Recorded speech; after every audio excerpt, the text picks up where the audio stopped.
Deixa abrir a palavra de Deus ali em Mateus 14.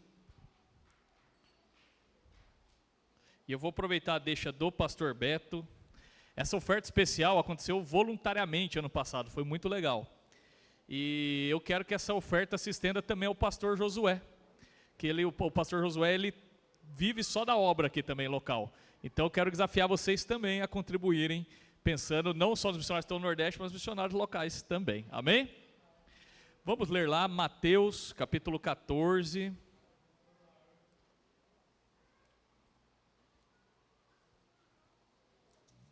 Continuamos o nosso estudo do Evangelho segundo Mateus.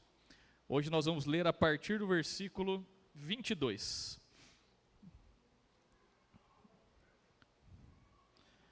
Sermão passado nós terminamos nesse versículo, mas eu quero retomá-lo.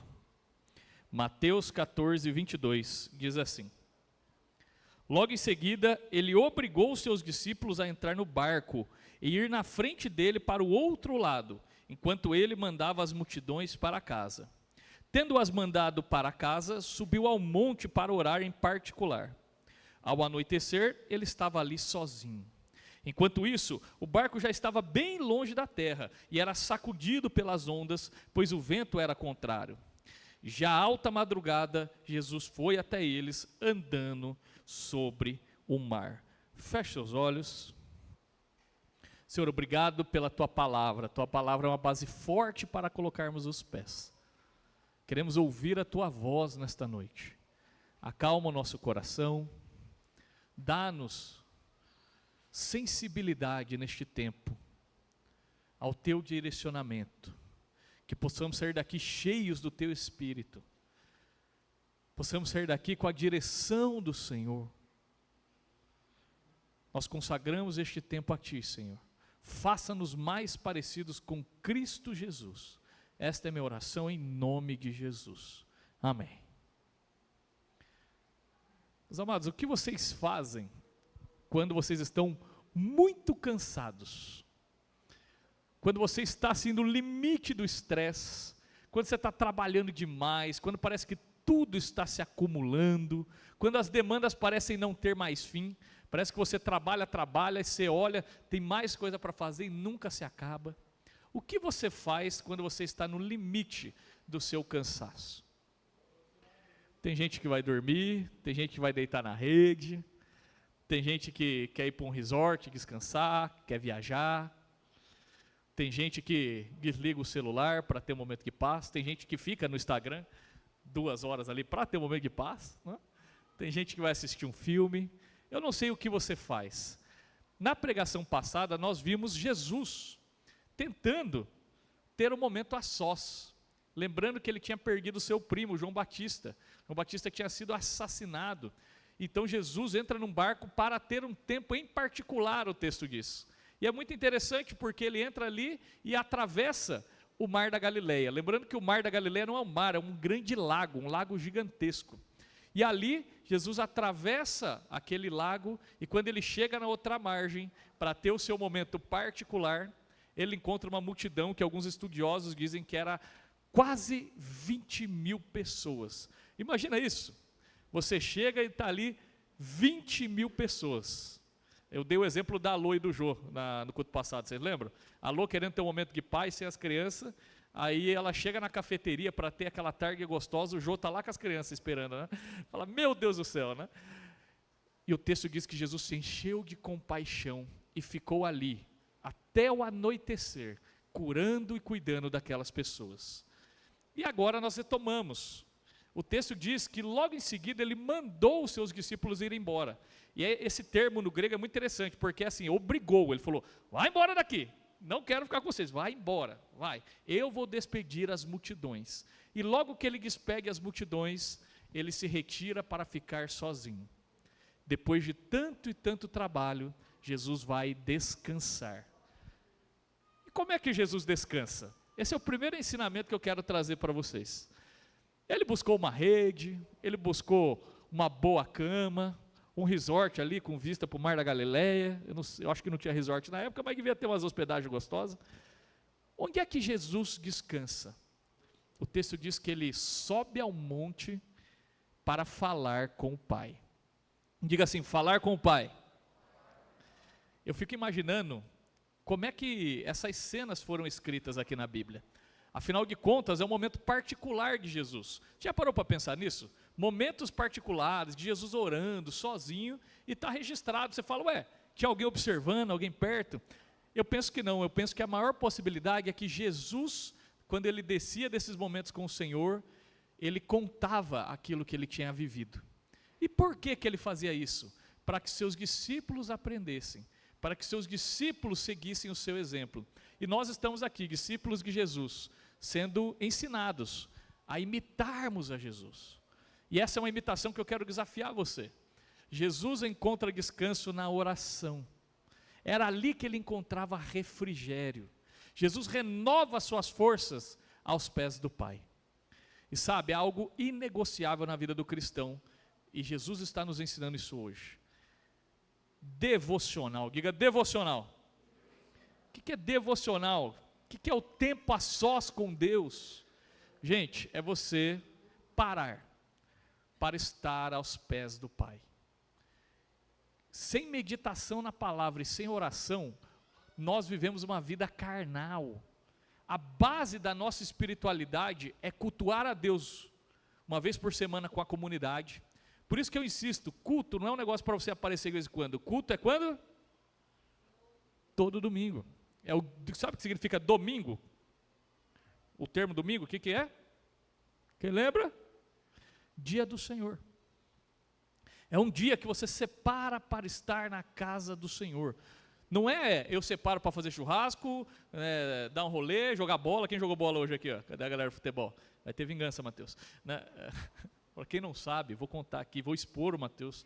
Mateus entrou na maldade, quase matou o pastor hoje no futebol. Estou brincando. Não, mas você separa o tempo para estar no futebol, você separa o tempo, para estar no churrasco, mas a essência do seu domingo é o quê? Cultuar a Deus com seus irmãos. Se isso não está no centro da tua espiritualidade, possivelmente você esteja um pouco distante do que é ser um cristão maduro. Por quê? Porque isso é central, isso é básico. Isso não é um negócio, nossa, estou indo na igreja todo domingo. Isso é básico, é feijão com arroz. E sabe uma coisa que tem que ser feijão com arroz? Ler a Bíblia todo dia e fazer oração. Isso é feijão com arroz, é vida diária com Deus. Não tem mágica, é simples assim. Mas muita gente não leva isso a sério. E acaba se tornando cristão carnal. Carnal. Se você quer ser parecido com Cristo, o mínimo que você tem que fazer é ter tempo aos pés do Senhor. Se você quer ser útil no reino de Deus, o mínimo que você tem que fazer é ter tempo com o Senhor. Eu poderia explorar isso aqui até amanhã, mas eu quero que você entenda que você foi convidado para seguir o exemplo de Jesus.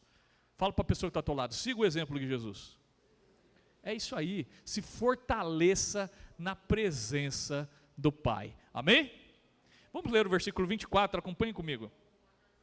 Enquanto isso, o barco já estava bem longe da terra e era sacudido pelas ondas, pois o vento era contrário. Gente, enquanto Jesus estava orando, os seus discípulos estavam dentro de um barco e ali começou uma grande tempestade. Eles estavam num perrengue violento. O barco, esse barquinho que eles tinham na época, era um barco de mais ou menos 8 metros de comprimento. Era um barco compridão e cabia até 12, 15 pessoas apertadinha ali, cabia no barco. E tempestades no Mar da Galileia é um negócio muito comum, até os dias de hoje. Este lago ele é cercado por montanhas e ele está 180 metros abaixo do nível do mar. É muito louco, é um mar no meio do deserto. Ele é bem baixo, bem baixo. E ali as correntes de vento passam por entre as montanhas e sacodem aquelas águas. Então é um lago muito violento. E esses dias na Casa de Paz, estava lá com o André, com a Jana, a gente estava ouvindo as histórias de um homem que gosta de pescar. Você lembra que rio que era, André? Que rio Tibagi. E ele estava contando de algumas tempestades que ele já viveu no rio Tibagi. E ele falou que quem é pescador vai saber essas histórias aí. Ele falou que quando chega a tempestade, se você não sair rápido, é extremamente perigoso. Ele falou, Vini, se chegou mesmo e você não consegue fugir dela, o negócio é ir para a margem e esperar passar. É isso mesmo, Edi, que você que é pescador? E ele contou casos de pessoas que morreram, casos recentes. Pessoas que morreram. Ele contou um caso que uma vez virou e ele perdeu tudo e ficou agarrado lá e não morreu, graças a Deus, por isso que ele estava contando a história. Mas é interessante isso. Aqueles homens eram pescadores. Eles sabiam manejar o barco. No entanto, eles estavam passando algo tão violento que eles não estavam conseguindo resolver. Por quê? Porque no final das contas não dá para lutar com uma força da natureza tão forte. Eles estavam no meio do mar da Galileia e simplesmente não conseguiam fazer nada. Eles eram experientes? Sim, mas aquilo estava acima das forças deles. E é certo que o texto mostra duas coisas muito legais. A primeira coisa, Jesus estava orando, olha que legal. Jesus estava intercedendo. E que bom é ter Jesus como intercessor, sim ou não? Coisa boa. A palavra de Deus diz que o Senhor intercede por nós até hoje. Esse é um papel de Jesus fundamental. O Senhor intercede por nós. Mas Jesus também tinha dito que encontraria eles. Ele falou assim: gente, vai adiante de mim. Ou seja, vai indo que eu já encontro vocês. Ou seja, Jesus prometeu que ia encontrá-los. Eles não precisavam temer a morte. Jesus iria até eles. Mas a verdade é que as circunstâncias às vezes parecem mais fortes do que a nossa fé. Eles podiam se apegar à promessa de Jesus, descansar na esperança futura de que o Senhor ia encontrá-los. Mas enquanto essa verdade sussurrava aos ouvidos deles, a tempestade gritava no coração. A fé dizia assim: ele virá, não precisamos temer. E a tempestade dizia: como é que ele vai vir? Ele está sem barco. Como é que ele vai chegar aqui? A gente vai morrer daqui a pouco. Você acha que ele vai chegar a tempo? Está piorando o tempo, está piorando a tempestade. Não vai dar. O bom é que Jesus pode fazer o seu próprio caminho. Não há impeditivos para o agir de Deus. Deixa eu mostrar isso para vocês. Olha o versículo 25. Diz assim: já alta madrugada, Jesus foi até eles andando sobre o mar. Você pode dar um glória a Deus? Na antiguidade, o mar, as águas, era sinônimo de caos. Ali era o desconhecido, era o incontrolável, ninguém tinha poder. Até hoje, esses dias eu estava vendo um corte de podcast, e a pessoa falando que a gente conhece mais o universo, né, o espaço, do que o fundo do mar. Vocês já ouviram isso? Porque a gente não consegue ir muito fundo. Há problemas, há dificuldades. O mar é o desconhecido. Os discípulos, eles eram veteranos, tipo o Edi ali, sabia pescar, sabia andar de caiaque, mas eles não estavam conseguindo sair do meio do lago. As forças que eles aplicavam no remo não resolvia a situação. Detalhe, esses barcos que usavam na época não tinha vela, tá? Era só reminho mesmo. E eles estavam presos no meio do mar, correndo um grande risco. E então Jesus aparece andando sobre as águas. Jesus andar sobre as águas, que fique claro, era sinal de que ele tinha controle sobre a vida e a morte. Jesus andar sobre as águas demonstrava que ele tinha poder sobre tudo. E no Antigo Testamento a gente vê muitos milagres relacionados à água. A gente vê Moisés, Josué abrindo, né, o rio, o mar. A gente vê Elias, vê Eliseu, experiências muito legais. Mas só tem um personagem que anda sobre as águas no Antigo Testamento. Sabe quem é? O próprio Deus. Deus andava sobre as águas. Você precisa descansar na soberania de Deus. Eu vou repetir, você precisa descansar na soberania de Deus. Por isso, não tema que Jesus não consegue chegar até você. Não tema que Jesus não consegue te socorrer em meio às dificuldades, em meio às tempestades da vida. Nunca acredite na mentira de que não há saída. No momento correto, Jesus virá e absolutamente nada pode impedi-lo. Amém? No entanto, quando essa cena está caótica e quando Jesus aparece andando sobre as águas, o coração dos discípulos não ficou assim tão tranquilo imediatamente. Dá uma olhada aqui no versículo 26 comigo. Diz assim: mas ao vê-lo andando sobre o mar, os discípulos se assustaram e disseram: é o fantasma! E gritaram de medo. Imagina essa cena, gente. Você tem medo de fantasma? Tem alguém aqui que tem medo de fantasma ou não? Não? O André tem um pouquinho. Tem também? Tem um povo que tem medo de fantasma ainda. Gente, era entre 3... Oi? Se aparecer, acho que todo mundo fica com medo, né? Tô brincando. Era entre 3 e 6 da manhã. Os discípulos estavam cansados. Eles estavam desesperados, exaustos. Então, quando eles menos esperam, eles observam um vulto vindo de sobre as águas. Gente, é assustador, é ou não é? O negócio não tem luz, você está no meio do nada e aparece um negócio vindo em cima da água. Você fala, meu Deus do céu, né? Que peixe é esse que vem assim? Eles acharam que era algum tipo de fantasma, assombração, eles tiveram medo. E o medo, gente, cega a alma. É interessante como é simbólico isso. O medo, ele pode nos paralisar até diante das soluções que nós temos diante de nós. Eu acho que se eu estivesse no lugar de Jesus, eu ia dar um susto mesmo neles, ia aproveitar para dar um susto maior, assim, né, que eu gosto de assustar as pessoas, né? Mas Jesus não faz isso. Na hora que ele vê que os discípulos estão desesperados, o que ele fala? Rapidamente ele age e fala, gente, fica tranquilo, tendem bom ânimo, fiquem animados, sou eu. Olha o versículo 27. Gente, isso aqui na tradução é maravilhoso, mas no original é mais ainda.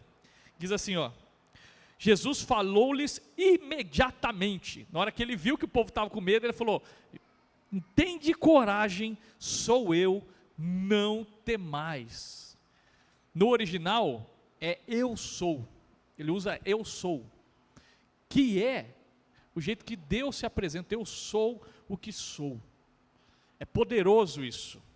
E a melhor razão para a gente não temer é que Ele é o que é.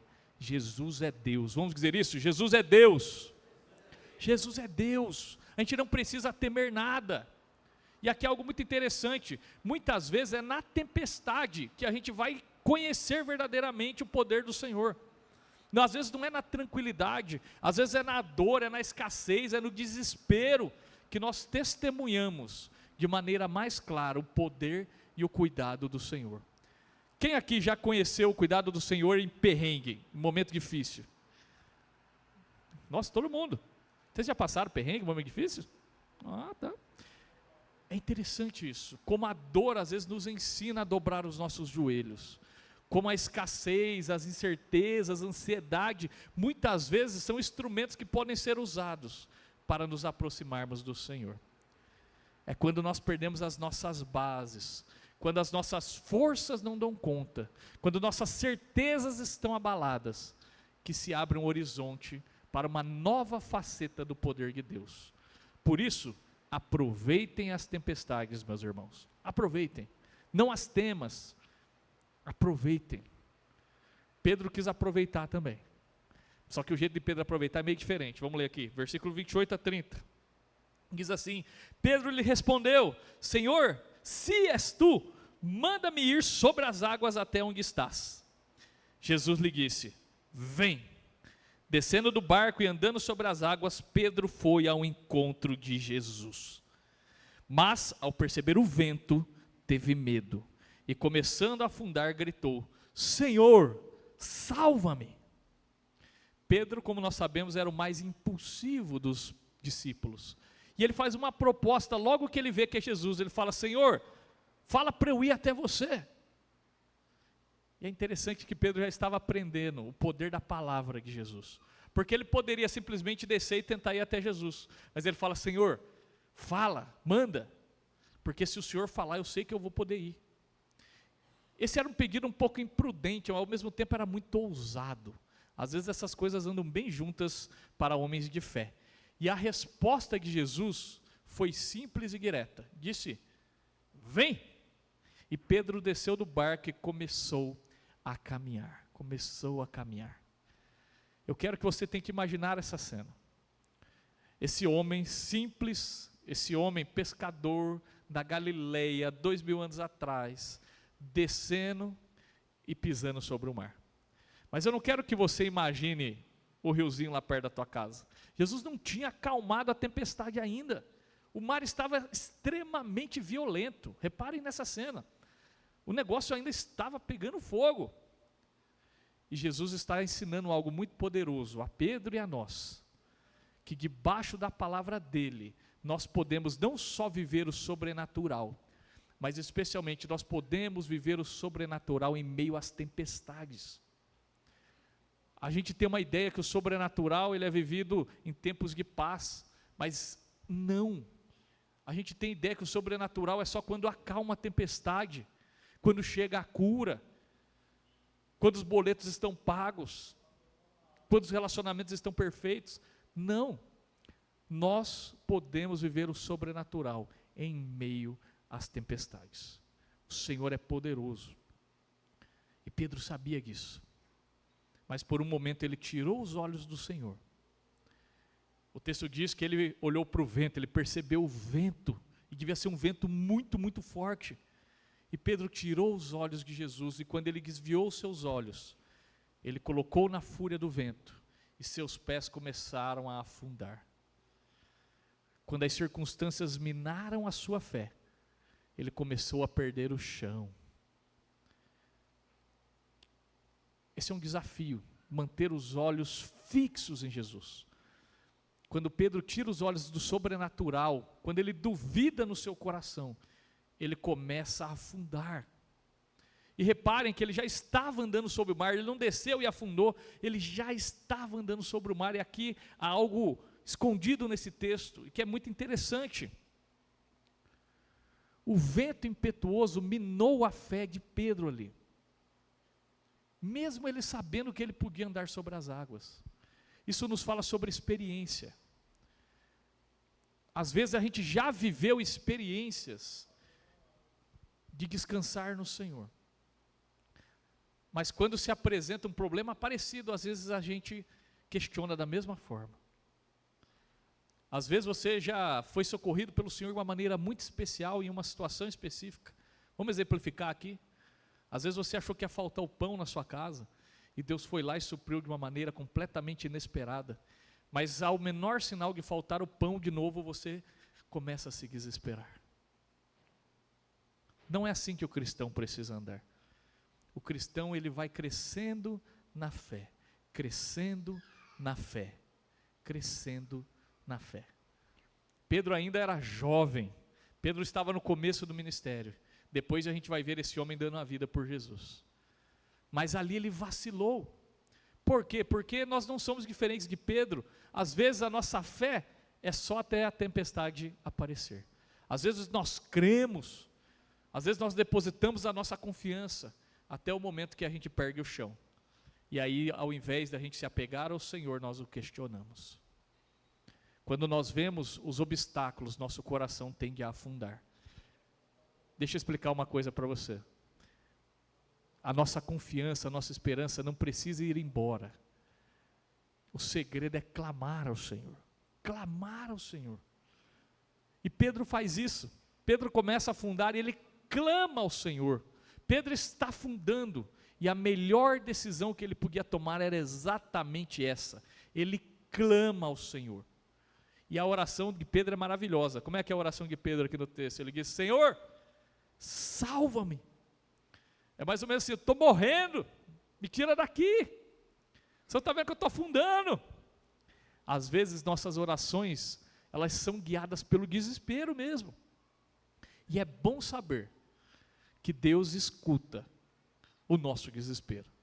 É bom saber que Deus ouve quando a gente grita. Por isso não temas, se preciso, grite, porque Deus é o Deus que socorre os seus filhos.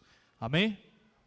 Vamos ver como é que ele fez isso. Versículo 31 diz assim: imediatamente, diga imediatamente, Jesus estendeu a mão, segurou-o e disse-lhe: homem de pequena fé, por que duvidaste?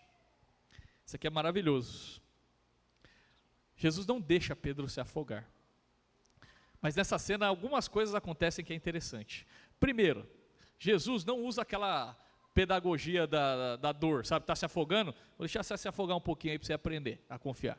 Não, Jesus vai lá e resgata.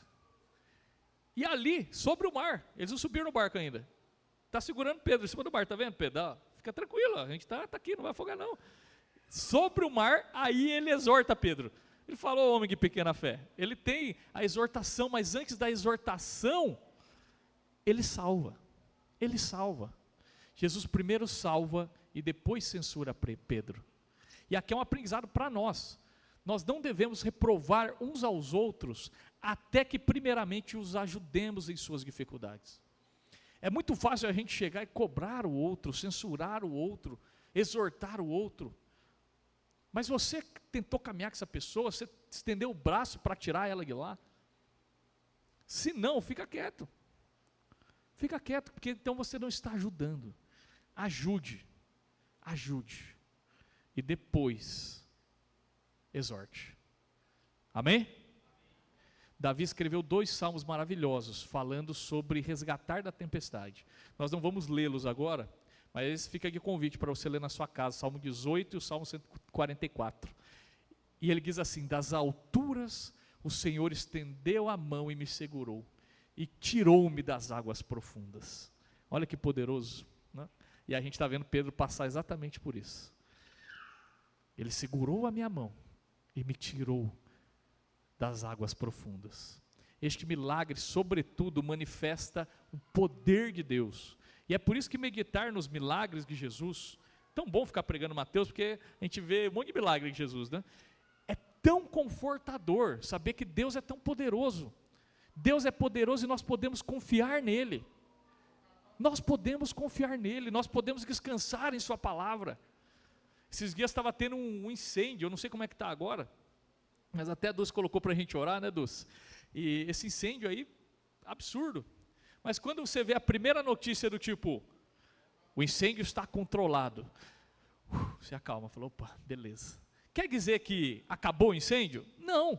Quer dizer que não está tendo prejuízo ainda? Não. Quer dizer que não tem os animalzinhos morrendo? Não. Está morrendo lá ainda. Ainda está o incêndio, mas agora ele já está controlado. É mais ou menos isso que está acontecendo aqui. A tempestade estava uma loucura. Pedro tinha acabado de praticamente se afogar. E agora a tempestade está igualzinha, Jesus está segurando a mão de Pedro, e Pedro pode descansar o coração. A tempestade está igual? O mar está doido? Mas eles podem descansar. Por quê? Porque o Senhor está no controle. Esse é o segredo da nossa experiência aqui na terra com o Senhor. Nós viveremos uma eternidade de glória, de descanso, onde não haverá mais tristeza, não haverá mais choro, não haverá mais tantas coisas que são fruto do pecado do nosso tempo. Mas neste tempo a gente vai se deparar com muita dor ainda, irmão. Deixa eu contar um segredo para você. Você vai morrer. Sabia disso? Vai morrer. E a maioria de nós, espero, vai morrer bem velhinho, amém? Amém. Só que morrer bem velhinho dá trabalho também. Às vezes vem dor, às vezes vem doença. Eu estou com meu sogro internado há um mês. Um cara que é super saudável, está lá internado. Por quê? Porque as forças vão indo embora. Faz parte de ser humano nesse tempo. As fraquezas. E não tem problema. Por quê? Porque o Senhor está no controle. E Ele falou que virá. Então Ele virá. E nós podemos descansar. É assim que o cristão vive. Jesus tem tudo sob controle. E mesmo quando o mar está agitado, Ele permanece calmo. Pois nada, absolutamente nada escapa do controle do Senhor. E é bem verdade que no meio da tempestade, às vezes o medo, a ansiedade, as incertezas, elas tentam aparecer. Mas eu quero lembrar vocês nesta noite, que podem vir os ventos, podem vir as tempestades, podem vir as dores, podem vir os demônios, podem vir o que for. Nada disso escapa do controle de Deus. Ele é poderoso sobre tudo e sobre todos. E eu convido você a descansar e acalmar o coração nessa verdade. O Senhor é dono de tudo, absolutamente tudo. Amém? E aí acontece algo maravilhoso, que diz assim, versículo 32, olha que testemunho maravilhoso. E logo que subiram para o barco, o vento cessou. Ou seja, Jesus tinha um propósito naquela tempestade. Jesus entrou no barco, acabou. Né? Jesus queria dormir um pouquinho. Então, os que estavam no barco o adoraram, dizendo: verdadeiramente tu és o Filho de Deus. Verdadeiramente tu és o Filho de Deus. Essa é a primeira vez que os discípulos tratam Jesus por esse título. Repare o que eu estou dizendo. Esta é a primeira vez que Jesus é tratado com o termo: este é o Filho de Deus. Vamos dizer isso? Verdadeiramente, Jesus é o Filho de Deus.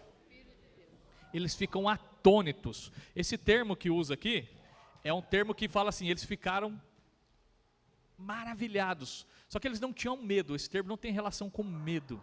Eles ficaram atônitos, mas sem medo. E diante da grandeza de Deus, não havia absolutamente nada naquele momento que eles pudessem, que eles precisassem temer. Absolutamente nada. E aí eu quero ler um salmo com vocês. Salmo 89. Abra a palavra de Deus, nós estamos encerrando. Salmo 89.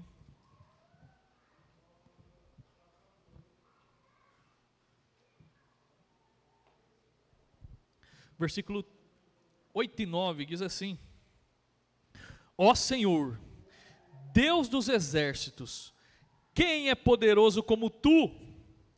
Senhor, com a tua fidelidade que te cerca, tu dominas o ímpeto do mar, quando suas ondas se levantam, tu as fazes aquietar. Feche seus olhos. Há esperança em Cristo Jesus. Há esperança. O Senhor é poderoso para cuidar de você. Mesmo em meio às tempestades, meio às dores, às incertezas, em meio às lágrimas, em meio às enfermidades,